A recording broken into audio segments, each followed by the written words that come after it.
Bismillah, assalamu alaikum, welcome to this new episode of UNCAGED. I'm Anwar Mafi and I'm with Muazzam Beg, of course.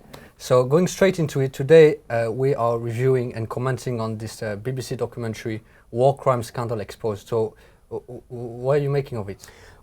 This was a BBC Panorama programme on Monday this week, and they looked at and were investigating the accusations that British soldiers had been involved in war crimes, not just in Afghanistan but also in Iraq.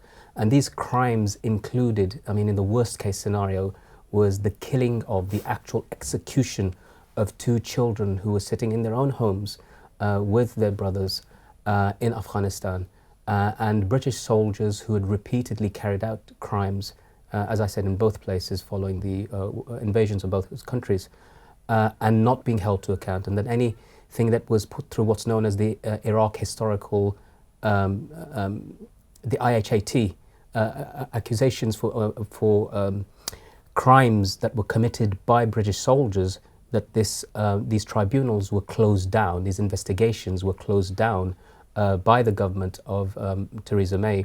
And of course there have been statements by ministers of the Tory government which essentially has given soldiers immunity from any prosecution, knowing that the International Criminal Court is still looking at some of these cases. There are hundreds of them, I think in excess of 300 cases, where British soldiers are accused of carrying out gross human rights violations in these places.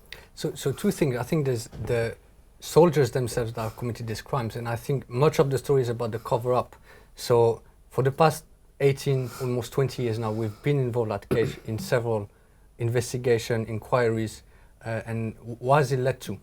Well, one of the things that I've been involved in, CAGE has been involved right from the get-goes, of course, is presenting the evidence. First of all, gathering the evidence of the role of Britain in torture complicity, for example, in the Guantanamo cases, but beyond that also.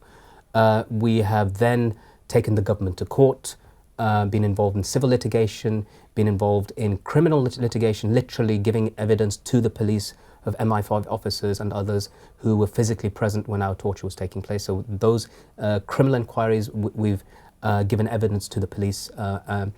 We've been involved in giving evidence to independent judge-led inquiries that again investigate allegations of British complicity in torture.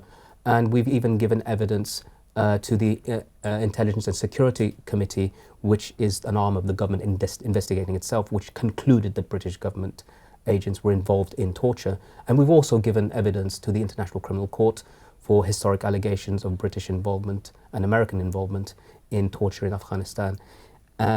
Unfortunately, my experience has been that over the past 2 decades, every single time that we have done that, and anybody else has done that, there has been no meaningful result. There have been no prosecutions for what are essentially war crimes. And the BBC documentary, though it dealt not with torture cases, in fact it dealt with murder cases, just proved what we've known all along. And that to me is something that says that whilst the British government talks about the most important British value of the rule of law, that everybody's equal under the law, the truth is the government, the ministers, soldiers who are supposed to be defending our rights abroad, who commit crimes or defend them, are immune from prosecution. I think a good example of that is probably the most famous or infamous case, at least in Iraq, which is a case of Baha Moosa, which was beaten to death in British custody, over 90 injuries, and it was admitted that he was murdered. Yet the only person convicted is a British soldier that served just 1 year in prison for war crime. So what about those that actually were at the top? Those that made statements like, for example, former Minister Ben Wallace, that thought it was okay for soldiers to pretend pouring petrol over prisoners. Haven't they created that climate where actually that made that torture and those crimes possible? Yeah, of course. When you pour something over somebody, making somebody feel in a particular way, even though you're not technically doing anything to them, it's the inference. You feel that if somebody's pouring petrol over you, what's the next thing that's going to happen? So it's designed to infer into you terror and fear. And it is definitely a form of psychological torture. In fact, it's physical torture. If you threw some water on somebody here on the streets, you could be charged with assault, right? So if you were to pour petrol over them, which is a flammable liquid, the chances are that anything happens, you could be burnt very severely.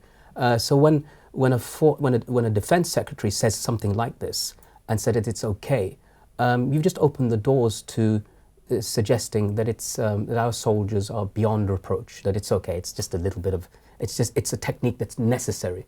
Well, torture, cruel, inhuman and degrading treatment are all crimes and against military codes of justice in international law and beyond, against the United Nations Convention on Torture and so forth. And if the irony is that if somebody from, say, the opposite side, Al-Qaeda, the Taliban, ISIS, were to do things like this or worse, they would be prosecuted. There wouldn't be this sort of notion of, yes, let's have inquiries, let's say sorry, and lessons have been learnt. That doesn't happen. And what we've found with every single process so far, even if they have an inquiry, the best you're going to get, like as in the case of the Libyan that Theresa May apologised about, Abdul Hakim Bilhaj, is that you apologise and lessons are learnt. Well, what lessons are learnt? So this is for the UK, so essentially impunity. How about the Hague, how about the International Criminal Court? Well, that's an important point. In my experience, from what I know, other than the cases of Slobodan Milosevic and Radovan Karadzic, who were the Serb leader and the Bosnian Serb leader after the war, were prosecuted and imprisoned for war crimes. My experience is that the International Criminal Court generally only goes after sub-Saharan or Saharan African leaders who have not much power, who are deemed in a particular way, and in comparison to the ability to carry out mass killing, simply have not met the criteria of nations like China, Israel, Russia, Britain, America, and France, who have all been involved in some kind of gross violation of human rights in one way or the other. Yet none of these nations have been prosecuted. The ICC at the moment is trying to look both at Britain and America in relation to cases of abuse of prisoners and civilians in those regions. How far they'll get, I don't have a great deal of faith, I'm afraid. It's very interesting that at the very same time where the ICC is rejecting the investigation into the war crimes by the US in Afghanistan, there was a case of this Malian from Ahmed al-Faqih from the region of Azawad, who was convicted in North Africa. In northern Mali, was convicted for war crimes to 9 years for the destruction of buildings, not for the destruction or for the torture or murder, but there was a successful conviction for the destruction of buildings, yet when it comes to people, there's no accountability. Well, that's really interesting because it shows you kind of the disparity between how the ICC gets its criteria to prosecute. It's easier to prosecute somebody from a weak nation than it is that a country that supplies the arms, that creates the arms and uses those arms on other weaker nations and populations. Just a quick, because we're talking about the states. What is the effect on people in countries like Afghanistan, countries like Iraq? Well, one of the things that you saw in the documentary is very important, is that those people who were giving evidence and talking to the BBC, and it was a Sunday Times and BBC investigation, were not just victims. I mean, you already got victims' family members talking about how distraught they were. There were women and children and fathers and uncles who saw literally, in one case, he's talking about that we saw the brains, the blood and the bones of our children and our relatives splattered all over the sitting room area where they used to sit and eat. There's the details also where they've lied. The soldiers, when there'd been a so-called internal investigation, have lied and said, oh, actually, we came in, they stood up and they tried to fire at us with guns. And if you look at the trajectory and the ballistics of where the bullets hit, they actually hit on the lower to the ground, lower on the wall, which was consistent with the family saying that they were actually seated on the floor in the style of Afghani seating. So of course this has damaged the families beyond recognition. But those who were complained and agreed with the complaints about what took place were allies, anti-Taliban Afghans who were running the country said that this took place, former British soldiers, investigators who said that there was a cover-up. All of this was being said. And of course, it comes back right to the government that where is your accountability process? So it's now beyond doubt that these crimes happened. They are documented. There are witnesses, as we said, from soldiers to investigators. What does it say about the status of the rule of law in the UK? As we always talk about British value, if there's one British value, this is the rule of law. So what does it say? Well, you know, famously, the Magna Carta, that is this thing that document that British government, British people celebrate, is the most relevant. It has 3 clauses in it. One of them is the most relevant clause today, is that to no man shall justice be delayed or denied, except that they'll be judged by a court of their peers, right? So here, even in the cases of these soldiers, whether they're innocent or guilty, a court could decide that. But there have been no tribunals, there have been no military court-martials, there have been no meaningful investigations. In fact, those lawyers who were involved in trying to, who actually brought the cases to the Iraq Historical Allegations Tribunals, they've been shut down, people like Phil Shine and others, perhaps because of a mistake they made. But they've actually, the parliamentarians and people in power in Britain have actually said that we will go for these quote-unquote ambulance-chasing lawyers so that our troops are protected. What does this mean? That our troops can do no wrong? Are you serious? I mean, the allegations against these people are so serious that it has left a mark on the people, on the collective memory of the Afghans and the Iraqis. They will never forget. Their clans will never forget. Their tribes will never forget. Their nation will never forget that foreign soldiers came along and did this.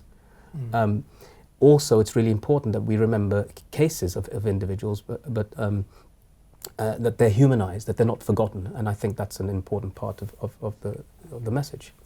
Lastly, maybe talking about that is like, what can we do here? You know, witnessing all of that.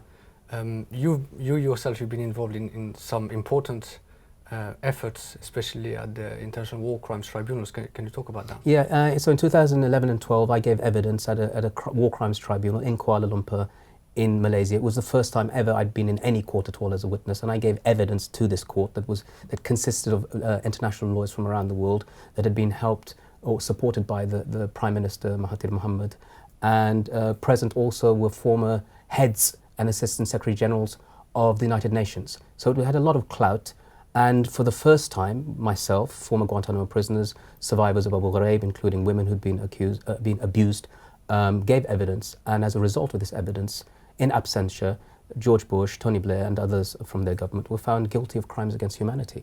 Now that may be symbolic in one way, but in the other way, people will remember. And I think one of the things that I just mentioned, that we need to humanize. Let's never forget the case of one particular girl. Her name's Abir Qasim al-Janabi. And there's a film about what happened to her. It's called Redacted. I urge all the viewers to watch this. It's a young 14-year-old girl who used to get harassed at checkpoints by American soldiers. Then they turned up at her house, 6 of them. They tied up all her family members while they raped her repeatedly. And then they killed every one of the family members and burnt the house down. And so this was something that now has perhaps faded in people's memories. Younger people might not even know that this is happening. This happened. But this has a residual effect to this day on the people in Iraq, and how the rise of various groups there has perpetuated the instability. So remembering those people, making sure that their names are known, and continuing to support the work that CAGE is doing in trying to document and expose those crimes, that if no one was actually doing that work, those crimes, we wouldn't be talking about them, they would be unknown. So very important to continue to do that. And that's all we have time for. And see you for next episode of UNCAGED. Wa jazakum Allah khair. Wassalamu alaikum wa rahmatullah.